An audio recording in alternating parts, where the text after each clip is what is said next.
श्री स्वामी समर्थ. नमस्कार, मी नंदिनी. माझ्या यूट्यूब चॅनलवर तुमचं खूप मनापासून स्वागत करत आहे. तुमच्या मनातील सर्व चांगल्या इच्छा स्वामी महाराज पूर्ण करो ही स्वामींच्या चरणी प्रार्थना करते आणि आजच्या व्हिडिओला सुरुवात करते. तत्पूर्वी तुम्ही जर चॅनलवर नवीन असाल तर चॅनलला सबस्क्राईब करा. त्याचबरोबर शेजारचं जे बेल आयकॉनचं बटन आहे ते प्रेस करा, जेणेकरून मी जेव्हा नवीन व्हिडिओ अपलोड करेन त्याचं नोटिफिकेशन तुम्हाला मिळेल आणि तुम्ही एकही व्हिडिओ मिस करणार नाही. तर चला करूया व्हिडिओला सुरुवात. कार्तिक महिन्याला सुरुवात झालेली आहे आणि आज कार्तिक महिन्यातला पहिला शनिवार आहे. तर आज आपल्याला संध्याकाळी कापूरसोबत अशी ही एक वस्तू जाळायची आहे, ज्यामुळे काय होईल की शत्रुपीडा असेल, वास्तुदोष असेल, पितृदोष असतील, हे सर्व नष्ट होऊन जातील आणि त्याचबरोबर आपल्या घराची, मुलांची, पतीची, सर्वांची भरभरून प्रगती होईल आणि आपल्या घरामध्ये कशाचीही कमतरता पडणार नाही. घरातील जी नकारात्मकता आहे तर ती दूर होऊन जाईल. इतका हा प्रभावशाली उपाय आहे. तर हा उपाय मी तुमच्याशी आज व्हिडिओमध्ये शेअर करणार आहे, त्यामुळे व्हिडिओ कुठे स्किप न करता शेवटपर्यंत नक्की बघा, जेणेकरून तुमच्यापर्यंत योग्य ती माहिती पोहोचली जाईल. कार्तिक महिना हा खूप महत्त्वाचा मानला जातो आणि या महिन्यामध्ये येणारी देव उठणी एकादशी, ह्या एकादशीला तर खूप महत्त्व प्राप्त झालेला. या महिन्यामध्ये पहा, जे काही आपण सेवा करू, उपाय करू, हे जर आपण केले तर या महिन्यामध्ये आपल्याला भरपूर सारे जे काही आपण उपाय सेवा केलेले आहे त्याचं फळप्राप्ती होत असते आणि ही फळप्राप्ती आपल्याला 100% होत असते. आणि त्यातली त्यात जर शनिवार असेल तर तो शनिवारच्या दिवशी जर आपण काही उपाय सेवा केल्या तर ते आपल्या एकदम यशस्वी ठरतात आणि आपल्या घरातील जी नकारात्मकता, दोष असतील, अडचणी असतील, संकट असतील, हे सर्व दूर होण्यासाठी ह्या सर्व गोष्टींचं ह्यासाठी शनिवार हा खूप महत्त्वाचा ठरला जातो. तर बघा, आपल्या घरातील हे दोष, अडचणी दूर करण्यासाठी ह्या ज्या विशिष्ट तिथी येतात तर ह्या तिथींना जर आपण काही उपाय केले तर आपल्या घरातील जे काही दोष असतील, अडचणी असतील, त्या संकट दूर होऊन जातील.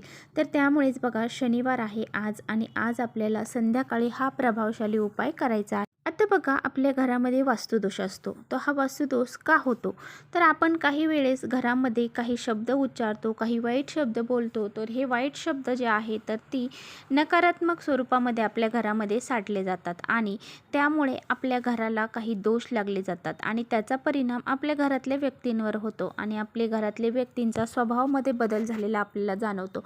त्यामुळे आपल्या घरामध्ये सततची भांडणं होणे, कटकट होणे, त्याचबरोबर चिडचिडेपणा येणे, घरातल्या व्यक्तींमध्ये चिडचिडेपणा येणे, तर ह्या गोष्टी होण्यास सुरुवात होते. तर पहा, आपली जी शत्रुपीडा आहे तर ती शत्रुपीडा कशी होते तर आपल्या घरामध्ये एखादी व्यक्ती आली आणि तिच्या मनामध्ये आपल्याबद्दल अजिबात चांगल्या गोष्टी नसतात. तिच्या मनामध्ये आपल्या घराचं कधी वाटोळं होईल, आपल्या घराला कधी आपल्या घरामध्ये कोणतीही गोष्ट चांगली होऊ नये यासाठी ती व्यक्ती खूप सारे प्रयत्न करत असते. तिच्या मनामध्ये भरपूर सारे चांगले वाईट विचार असतात. आपल्याबद्दल जर वाईट विचार असतील तर आपल्या घरामध्ये तो सुद्धा शत्रुपीडेचा दोष निर्माण होतो आणि त्यामुळे सुद्धा आपल्या घराला शत्रुपीडा लागली जाते आणि आपल्या घरामध्ये कोणतीही प्रगती होत नाही किंवा मग कोणतेही काम आपण यशस्वी करण्यासाठी गेलो तर ते काम यशस्वी पडत नाही. अशी ही शत्रुपीडा ही आपल्या घरातल्या व्यक्तींकडून सुद्धा होऊ शकते. एखादी व्यक्ती आपल्या घरामध्ये आपल्याबद्दल वाईट चिंतत असेल त्यामुळे सुद्धा होऊ शकते किंवा मग आपल्या आसपास शेजारी पाजारी सुद्धा असे व्यक्ती असतात की त्यांच्या मनामध्ये भरपूर सारं कपट असतं आणि ते आपल्या घरामध्ये वाईट गोष्टी व्हाव्यात यासाठी खूप प्रयत्न करतात. तर अशा वेळेस सुद्धा आपल्याला ही शत्रुपीडा होऊ शकते. त्याचबरोबर पितृदोष असतात. पहा, आपल्या पितरांचे आपण काही जर त्यांची सेवा केल्या नाहीत, उपाय केले नाहीत तर पितृदोष सुद्धा आपल्याला लागला जातो. त्यामुळे ह्या सर्व गोष्टी ज्या आहेत त्या दूर करण्यासाठी आपल्याला रोज असे काही ना काही उपाय हे करायचे असतात. आता हे दोष असतील, अडचणी असतील, ह्या दूर करण्यासाठी आपल्याला आपल्या घरामध्ये कापरासोबत अशा काही वस्तू जाळायच्या आहेत.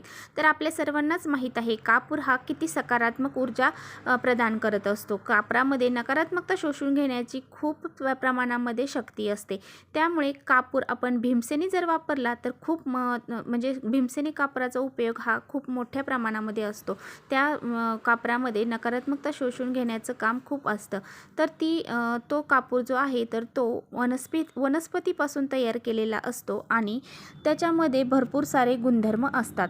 जर आपल्याकडे भीमसेनी कापूर असेल तर तो घेऊ शकता, नसेल तर मग साधा कापूर घेतला तरी चालेल.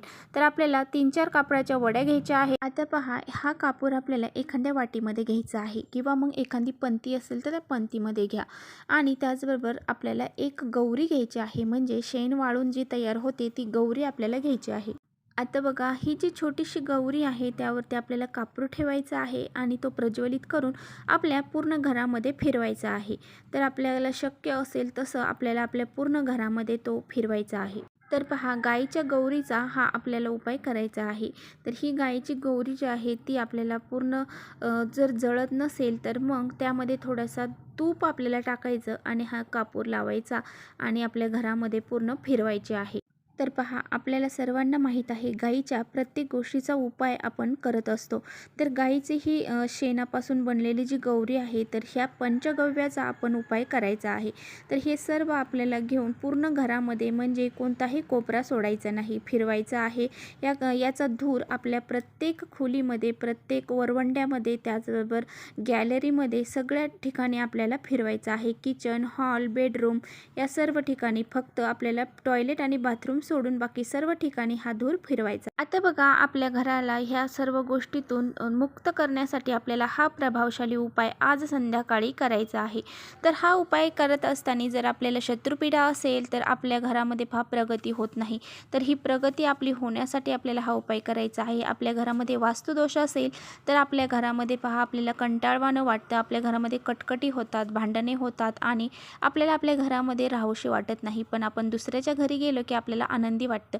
तर अशा वेळेस आपल्याला हा उपाय नक्कीच करायचा आहे. त्याचबरोबर जर आपल्या घराला पितृदोष असेल तर आपल्या घरामध्ये बघा, आपल्या घरामध्ये सारखं आजारपण राहतं. त्याचबरोबर आपल्या घरामध्ये मुलांची जर मोठे मुलं असतील तर त्यांचे लग्न जमण्यास खूप सारे विघ्न येतात. त्यांचे लवकर कितीही वय झालं तरी लवकर लग्न जमत नाही. त्याचबरोबर जर मुलं लग्न झालेली असतील तर त्यांना लवकर संतानप्राप्ती होत नाही.